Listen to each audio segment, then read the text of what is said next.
Hey, class, we are back, and today we are starting the American Revolution, the causes of the American Revolution. We've got a whole unit on the causes because it took a while for the American Revolution to build up and them actually go to war. Uh, we finished up our Native American unit, and now we're taking a step back, or not really a step back, but we're going back to where we left off with the French and Indian War with colonial America. So, we're talking about the causes of the American Revolution today, and there were many, many things that led to the buildup of the American Revolution.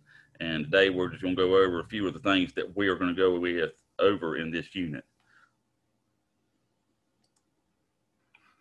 The American Revolution causes. All right. So the road leading up to the American Revolution, it didn't happen overnight. Like I said, it took a while. It took quite a while for it to actually to get to the boiling point where they were going to war. So it took a lot of years, many events to push the colonists to a point where they wanted to fight for their independence.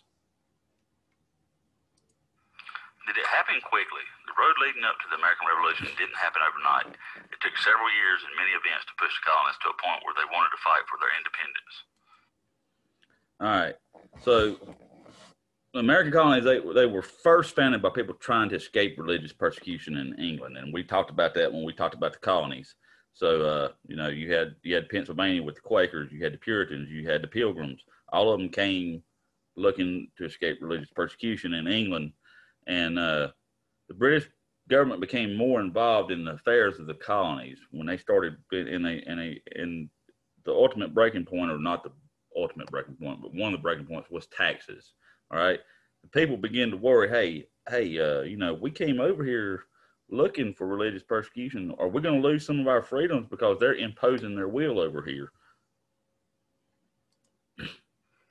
Founding of the colonies. One thing to keep in mind is that many of the American colonies were first founded by people trying to escape religious persecution in England. As the British government became more involved in the affairs of the colonies, people began to worry that they would once again lose their freedoms. So, and like I said, the French and Indian War, when we last talked about the colonies, that's the last thing we went over. The French and Indian War was a big stepping stone to all this. It was the first step in eventually becoming the American Revolution.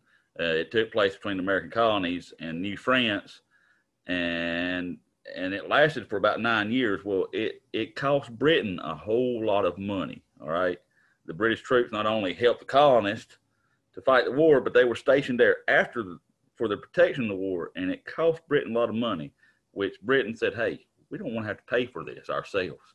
We don't want to pay for this for ourselves because we shouldn't have to, because this is over in America. The colonists should pay for this." The French and Indian War. The French and Indian War took place between the American colonies and New France. Both sides allied with various Native American tribes. This war lasted from 1754 to 1763. British troops not only helped the colonists to fight the war, but were stationed in the colonies for protection after the war. And like I said, these troops were not free.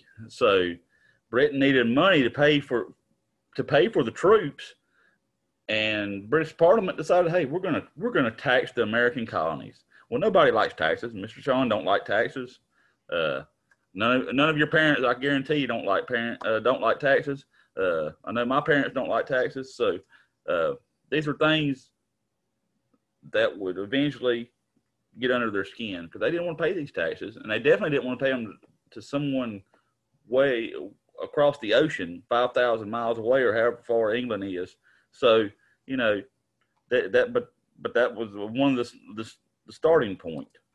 French and Indian War continued. These troops weren't free, and Britain needed money to pay for the troops. The British Parliament decided to tax the American colonies to help pay for troops. So in 1764, they began to impose these new laws. All right. The first one was the Stamp Act. All right. The very first one was the Stamp Act. And they also implemented a number of other laws, including the Sugar Act, the Currency Act, Quartering Act, and like I said, the Stamp Act. The Quartering Act would have really gotten me, because the Quartering Act was where they could just come in, any British soldier could come in, and you had to allow them in your home and give them shelter, give them food, give them a place to stay. They just come into your house, and that's not, you can't do that now because of our Constitution. So, but anyway, that's one of the first one. The very first one was the Stamp Act. Taxes, laws, and more taxes. Prior to 1764, the British government had pretty much left the colonists alone to govern themselves. In 1764, they began to impose new laws and taxes. They implemented a number of laws, including the Sugar Act, Currency Act, Quartering Act, and the Stamp Act. All right, so the colonists were not happy with these new taxes. Like I said, nobody likes taxes. I don't like taxes. All right, when y'all get a little bit older and you have to pay taxes, you're not going to like it either. All right. They said they should not have to pay British taxes because they had no representatives in British Parliament. Their motto became no taxation without representation. So they didn't, it wasn't, like I said, they didn't want to pay the taxes, but if they said if they had had somebody to represent the colonies in Parliament, in the British government, then they may have been okay with it. But they didn't want any taxes without representation. So they didn't have anybody there to fight for them. More taxes continued. The colonists were not happy with the new taxes. They said they should not have to pay British taxes because they had no representatives in the British Parliament. Their motto became no taxation without representation. So a lot of people began to protest against these new British taxes and laws, and there was a group called the Sons of Liberty. All right, the Sons of Liberty, it formed in 1765 in Boston and spread throughout the colonies. And, you know, we're going to talk about this. During one protest in Boston, a fight broke out and several colonists were shot and killed. That's the Boston Massacre. But the Sons of Liberty played a big part in orchestrating the American Revolution, the beginning of the American Revolution. They played a very big part in it. And we're going to go over them and talk more about them later. I'm just going over what we're going to cover in this unit today. Protests in Boston. Many colonists began to protest against these new British taxes and laws. A group called the Sons of Liberty formed in 1765 in Boston and soon spread throughout the colonies. During one protest in Boston, a fight broke out and several colonists were shot and killed. All right. That incident, like I said, became known as the Boston Massacre. And it was where the first casualty of the American Revolution took place. And this man right here, Crispus Attucks, was the first casualty. He died from the incident. There were 5 people that died altogether.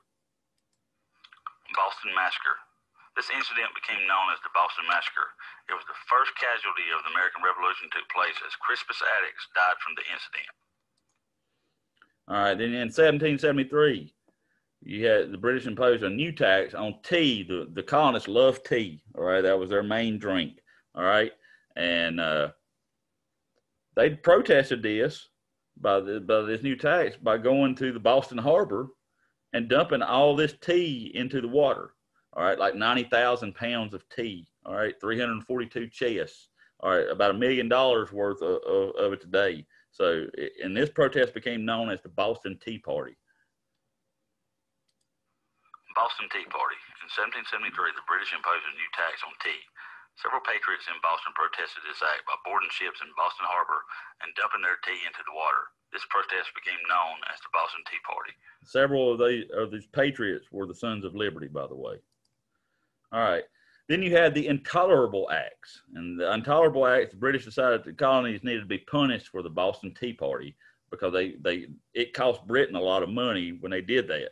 So they issued a number of new laws, and they were called the Intolerable Acts. It included the Boston Act, or Boston Port Act, where they closed down the Boston Harbor, the Quebec Act, the Quartering Act, which was implemented the Quartering Act, new laws for the Quartering Act, the Justice Act, and the Massachusetts Government Act. And the colonists were not happy. Were not happy at all with the Intolerable Acts. As a matter of fact, they were the ones that's where they got their name, because they saw these acts as intolerable. It means they couldn't be tolerated.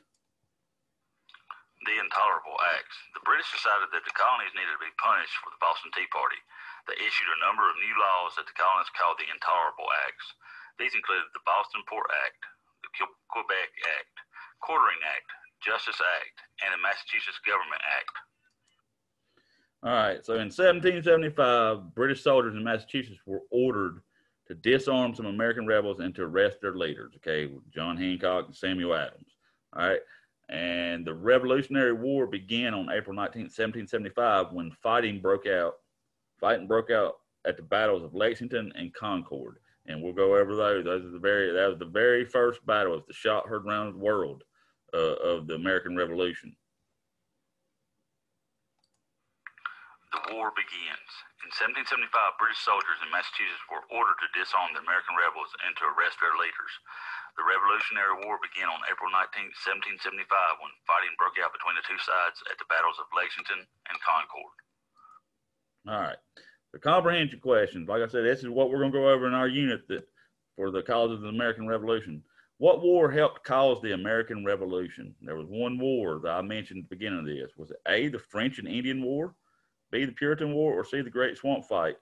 It was A, the French and Indian War. The French and Indian War is what helped cause the American Revolution, because Britain imposed taxes on them after that to help pay for the war. Ding, ding, ding. We have a winner.